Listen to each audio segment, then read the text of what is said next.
Some foods in human history bring dramatic changes to human lives.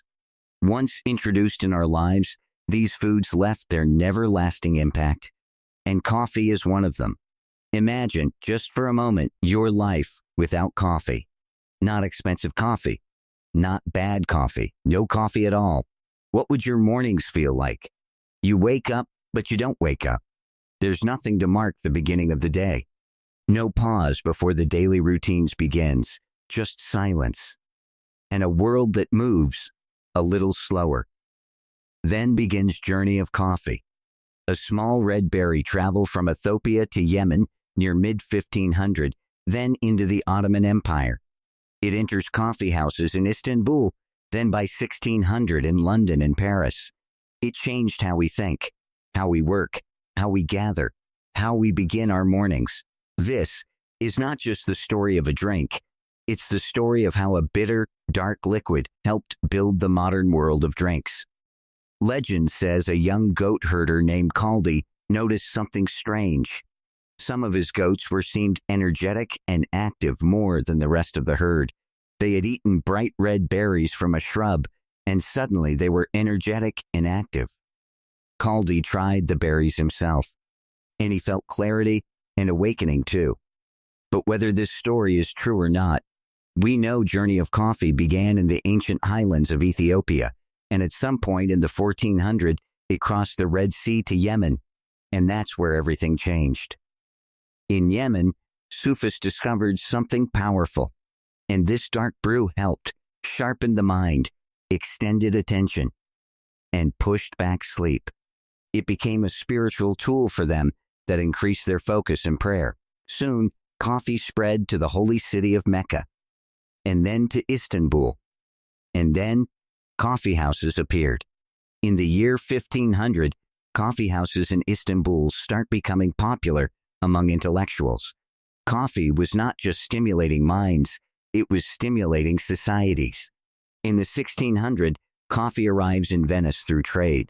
At first, some Europeans called it the bitter invention of Satan, until Pope Clement VIII reportedly tasted it and loved it. From there, coffee spread to London, Paris, Vienna, and something extraordinary happened.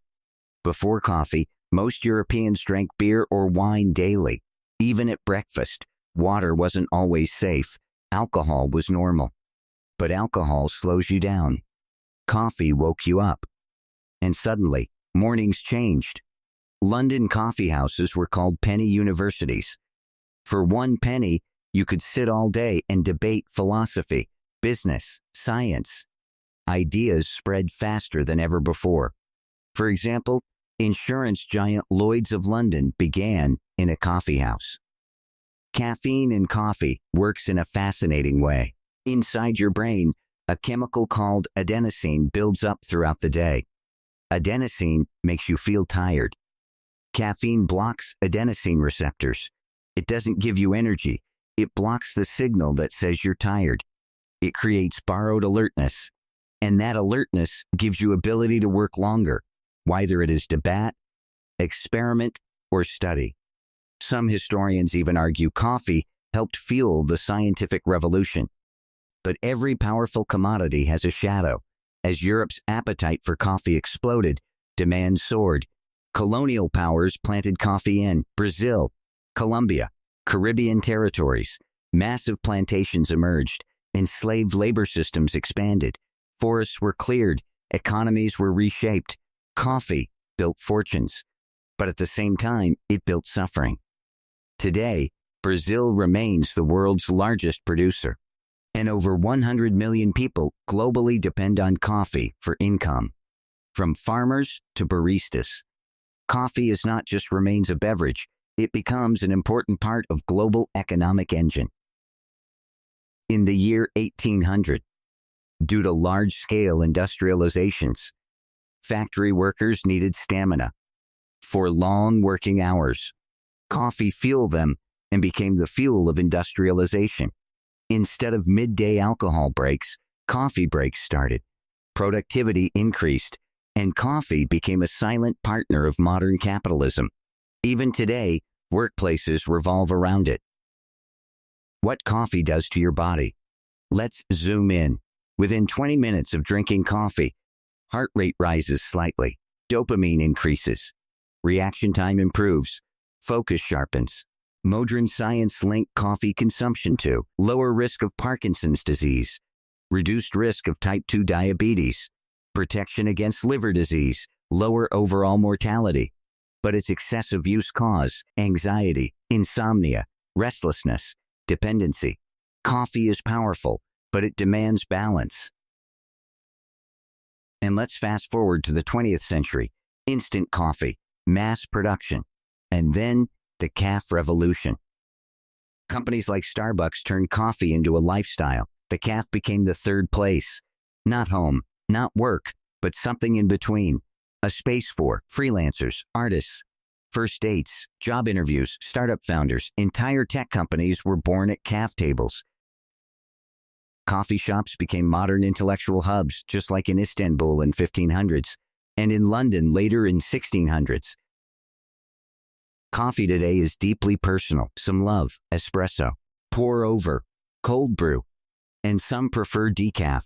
Your coffee choice signals something about you. Fast-paced, espresso. Slow and thoughtful, French press. Health-conscious, oat milk latte.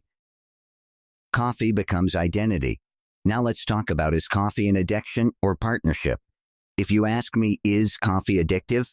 I would say, yes, little bit. Caffeine creates dependence.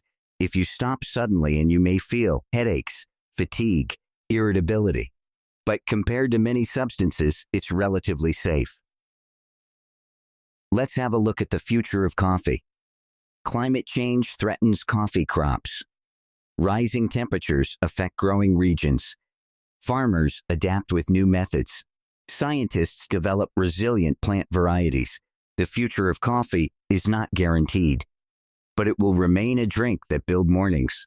From Ethiopian hills to Yemeni monasteries, to Ottoman coffeehouses, to European Enlightenment debates, to industrial factories, to modern cafes with Wi-Fi, coffee quietly rewired human civilization.